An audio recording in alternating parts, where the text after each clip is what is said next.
Hello everyone, শুভ দীপাবলি।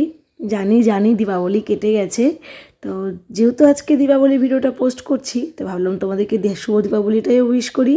আর এখানে মেয়েও তোমাদেরকে একটু পরেই হ্যাপি দিওয়ালি উইশ করবে। এই দেখো করেও দিয়েছে। আর আমি আর মেয়ে মিলে বসে পড়েছি এখানে সন্ধেবেলা সন্ধে টন্ধে দিয়ে সমস্ত প্রদীপের সলতে করতে। তো দেখে বুঝতেই পারছো। আর এর আগের দিন তো বলেছিলাম যে এই সলতেগুলোতে মোমবাতি বসাবো, কিন্তু এই মোমবাতিগুলো বসাতে গিয়ে দেখি যে ওগুলো দিয়ে দিলে না দেখতে খুব একটা ভালো লাগবে না।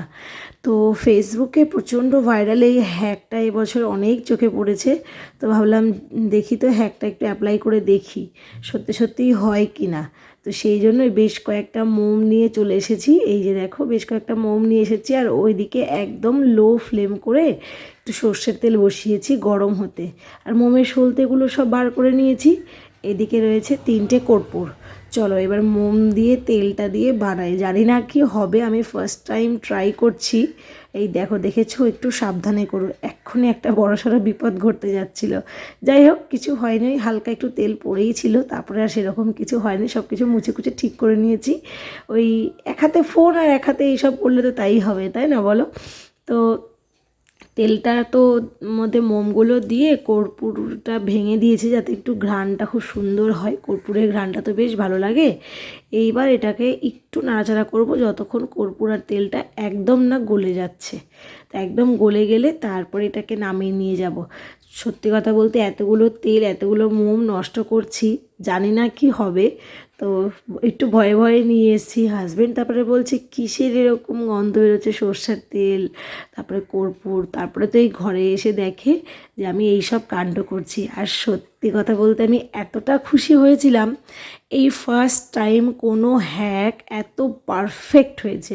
পারফেক্ট মানে কি বলবো, এটা তো সবে 10 মিনিট মতো হয়েছে দেওয়ার সঙ্গে সঙ্গে এরকম জমতে শুরু করেছে, কিন্তু কিছুক্ষণ বাদে কি হয় সেটা তোমাদেরকে দেখাচ্ছি একটু পরে। তার আগে একটু ইভিনিং স্ন্যাক্স। এখানে রয়েছে পেঁপে, রয়েছে আতা, আর তার সাথে রয়েছে বেশ কিছুটা গুড় বাদাম। এটা এখন আমরা 3জনে খাবো বসে বসে। এইটা খেয়ে তারপর দেখা যাবে কি করা যায় না করা যায়। এদিকে এইটাকে তো দীপাবলি উপলক্ষে নতুন জামা তো একটা পরিয়ে দিয়েছি। এবার নতুন জামা পরেও বাড়িতে আছে, সেটা ওর আর ভালো লাগছে না। বলছে এই জামা আমাকে কেন পরিয়ে দিয়েছো, ওই জামা পরে কি শুধু বাড়িতেই থাকবো, ঘুরতে টুরতে যাবো না? আমি বললাম না বাবা, নতুন জামা পরে বাড়িতেও থাকা যায়, আজকে তো পুজোর দিন। তো ঘুরতে বেরোনোর কথা যেই শুনেছে যে হবে না বেরোনো, মনটা একটু খারাপ করছিল। তো তাই জন্য 3জনে বেরিয়ে এসে বেশ কিছু বাজি পোড়ালাম। এখানে বাজি বলতে কি ওই রং মশাল, চরকি, এগুলো। আর আমার ফেভারিট কোনটা সেটা মনে হয় ভিডিওতে শেয়ার করিনি, তোমাদের বলি। আমার ফেভারিট হচ্ছে লঙ্কা বাটকাগুলো, লঙ্কা যেই বাজিগুলো হয়, না শেয়ার করেছি। এই দেখো এক্ষুনি দেখাবো, দাঁড়াও। এই যে আমার ফেভারিট এইগুলো ফাটাতে আমার যে কি মজা লাগে। অনেকগুলো কিনে এনেছিল হাজব্যান্ড, গতকালকে ফাটিয়েছি, আজকে দুপুরবেলাও কয়েকটা ফাটিয়েছি, এই কটা না অবশিষ্ট আসে। চলো একটা ফাটাই আগে। হ্যাঁ, ওই দিকটায় হাজব্যান্ড দাঁড়িয়ে আছে, ওকে একটু ভয় পাওয়ায়। একদম ও তো প্রথমে পালিয়েই যাচ্ছিল।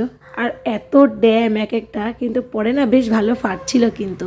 আর এই দেখো আমাদের প্রতিবেশীর বাড়ি, ওদের বাড়িতে তো পুজো হচ্ছে, তো সেই আওয়াজটা তো আর দিতে পারলাম না, তবে লাইটিং ফাইটিং জ্বলছে, বেশ ভালো লাগছিল। মোমবাতিটা বারবার হাওয়ায় নিভে যাচ্ছিল, তো সেই জন্য হাজব্যান্ডের কাজ ছিল একটাই, হাতে গ্যাস লাইট নিয়ে দাঁড়িয়েছিল। মোমবাতি নিভলেই আমাদেরকে একটা করে মোমবাতি জ্বালিয়ে দেবে। আর এই দেখো আমার হচ্ছে লঙ্কা বাটকা কীরকম ফাটলো দেখলে, আওয়াজটা তোমাদের শোনাতে পারলাম না। তারপরে সবাই দেখছি এইদিকেও অনেক বাজি টাজি পোড়াচ্ছে, আমরাও দেখছিলাম, 2-1টা করে বাজি ফাটাচ্ছিলাম। তারপর না যাই, আমরাও যাই, আরও বেশ কিছু বাজি কিনে নিয়ে আসি, কারণ আমাদের বাজিটা স্টক ছিল, 3-4 দিন ধরে ফাটিয়ে শেষ। আর দেখো দিওয়ালি স্পেশাল একজন গেস্ট এসেছে আমাদের বাড়িতে সেই সন্ধেবেলায়। এখন বাজে রাত্রি 10টা, আর ও এসেছে সন্ধেবেলায়। এসে একবার আমার গায়ে মাথায় একবার বসলো, একবার কপালে আমাকে টাচ করলো, করে তারপরে ঘরের এদিক ওদিক বসে থাকছে।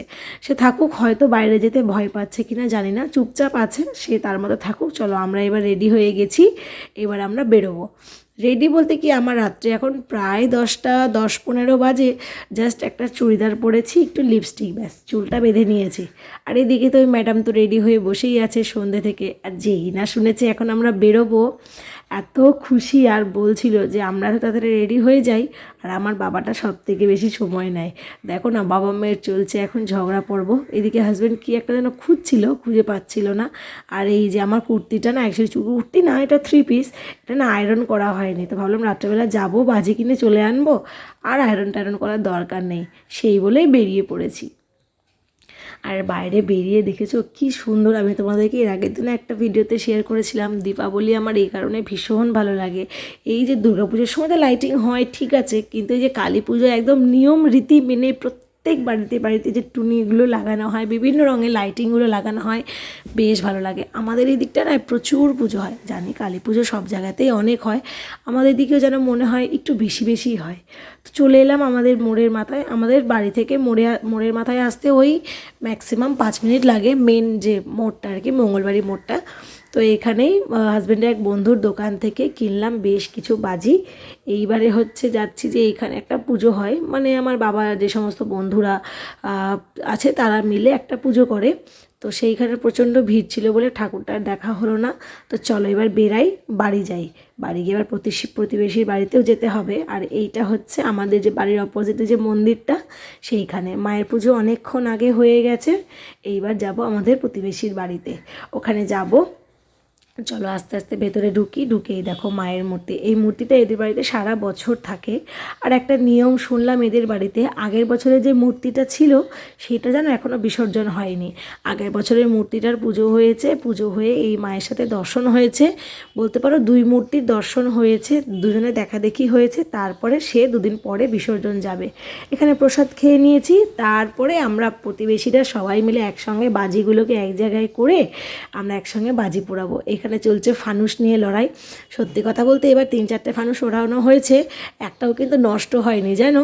তো এরা এখানে ফানুসটা ওড়াক। চলো আমি ভেতরে যাই। আজকে তো বাড়িতে তো মোমবাতিগুলো জ্বালানো হয়নি। এই দেখো কি সুন্দর সেট হয়েছে। আর এইটা ঘিয়ে প্রদীপ দেব ঠাকুরের সিংহাসনে। ওটা যেহেতু আমিষ বাসনে করা হয়েছে, তো সেইটা তো আমি ঠাকুরের কাছে দিতে পারবো না। তো সেই জন্য আলাদা করে একটা প্রদীপ সরিয়ে রেখেছিলাম, ওইটা ঠাকুরের কাছে দেব। আর বাদ বাকিগুলো সারা বাড়িতে দেব। সারা বাড়িগুলো তো দেওয়ার সেরকম কোনো ব্যাপার নেই, ওই বাসনে দিলেও। তো সেই জন্যই আর কি রেখে দিয়েছি। দাঁড়াও প্রদীপগুলো আগে ধরিয়ে নিই। একটু সময় নিচ্ছিল, ওই মোমগুলোর লেগে গেছিলো তো সলতেতে, সেই জন্য। দেখো কি সুন্দর লাগছে না, কি বলবো, একদম জল করছে মনটা, ভেতর থেকে এত শান্তি লাগে। আর এই দেখো সারা বাড়িতে লাইটগুলো অফ করে দিয়েছি, অফ করে প্রত্যেকটা প্রদীপ দিয়ে দিয়েছি। এইটার একটা প্লাস পয়েন্ট কি বলো তো, ওই সলতে বারবার করে টেনে টেনে না দিতে হবে না। এটাকে জ্বালিয়ে রেখেছিলাম, প্রায় অনেকক্ষণ জ্বলেছিল, বলতে পারো 30-35 মিনিট। 30-35 মিনিট ধরে প্রদীপ যদি একটা জ্বালানো হয়, কতবার সলতে বাড়াতে হতো বলো। সেটাকে কিন্তু আমাকে করতে হয়নি। বারবার করে পাড়ার সবার সাথে বাজি পুড়িয়েছি, একবার করে দৌড়ে এসে দেখেছি যে না ঠিকঠাক করে জ্বলছে। বাইরে থেকে দেখো কি ভালো লাগছে। আর এখানে সবাই বেরিয়ে এসেছে, আমাদের আশেপাশের সবাই মিলে একসঙ্গে এখানে এবার আমরা পোড়াবো বাজি। বেশ মজা হয় তাই না বলো। তো চলো এখন সবাই মিলে একসঙ্গে একটু মজা করি, বাজি পোড়াই। পাশে ওই যে বললাম যে ক্লাবে পুজো হচ্ছে, সেখানেও আবার গান টান বাজছে। তো এই ভিডিওটাও এই পর্যন্ত রাখছি। তোমরা সবাই খুব ভালো থেকো, সুস্থ থেকো। দীপাবলি কেমন কাটালে সেটা কিন্তু অবশ্যই আমাকে কমেন্টে জানিও। আর আমার ভিডিওটা তোমাদের কেমন লাগলো সেটাও অবশ্যই জানিও। ভিডিওটা ভালো লাগলে লাইক করে দিও। আমার চ্যানেল নতুন হলে প্লিজ আমার চ্যানেলটাকে সাবস্ক্রাইব করে দিও। দেখা হবে খুব তাড়াতাড়ি নতুন কোনো একটা ভিডিওর সাথে।